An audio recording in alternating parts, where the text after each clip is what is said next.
लोग सोमनाथ मंदिर क्यों जाते हैं? क्या आपने कभी गौर किया?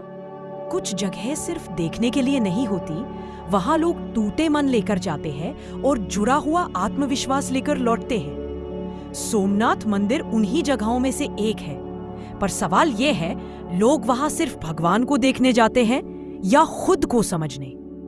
इतिहास से आगे का सच, सोमनाथ को 17 बार तोड़ा गया, ये सब जानते हैं। पर जो बात कम लोग जानते हैं वो ये कि हर हमले के बाद सबसे पहले आम जनता ने इसे दोबारा खड़ा किया। कोई राजा नहीं, कोई सत्ता नहीं, सिर्फ लोगों का विश्वास। लॉजिक साफ है, जिस सभ्यता को आम लोग जिंदा रखें उसे कोई मिटा नहीं सकता। सोम यानी चंद्रमा। कहा जाता है चंद्रदेव ने यहाँ भगवान शिव की तपस्या कर अपने क्षय रोग से मुक्ति पाई। आज भी विज्ञान कहता है चंद्रमा मानव मन, नींद और भावनाओं को प्रभावित करता है।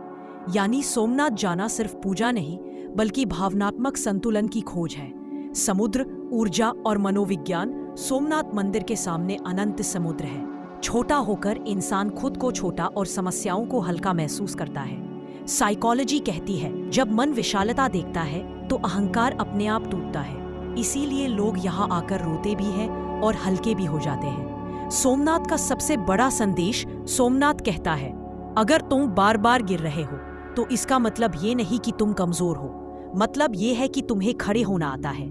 यही कारण है कि बिजनेस में फेल लोग, जीवन से हारे लोग और खुद से नाराज लोग सब यहाँ खींचे चले आते हैं। सोमनाथ 12 ज्योतिर्लिंग में पहला क्यों? भारत में 12 ज्योतिर्लिंग है, लेकिन सवाल ये है पहला नाम हमेशा सोमनाथ का ही क्यों आता है? क्या ये सिर्फ परंपरा है या इसके पीछे कोई गहरा कारण? सोम और शिव का संबंध। सोम यानी चंद्रमा। पुराणों के अनुसार चंद्रदेव को अपने पाप और रोग से मुक्ति यही भगवान शिव से मिली, इसीलिए शिव यहाँ सोमनाथ चंद्र के स्वामी कहलाए। लॉजिक ये है जहाँ दुख की शुरुआत खत्म हो वहीं से तीर्थों की शुरुआत होती है।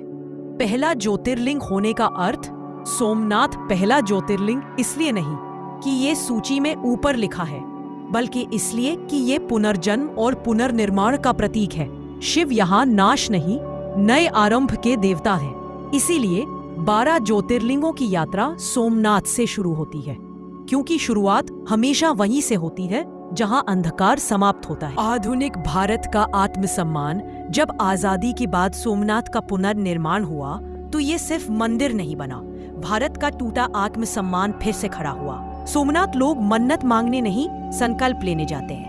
अगर आपको ये जानकारी सोचने पर मजबूर करे तो चैनल को सब्सक्राइब जरूर करें और कमेंट में लिखें ओम नमः शिवाय।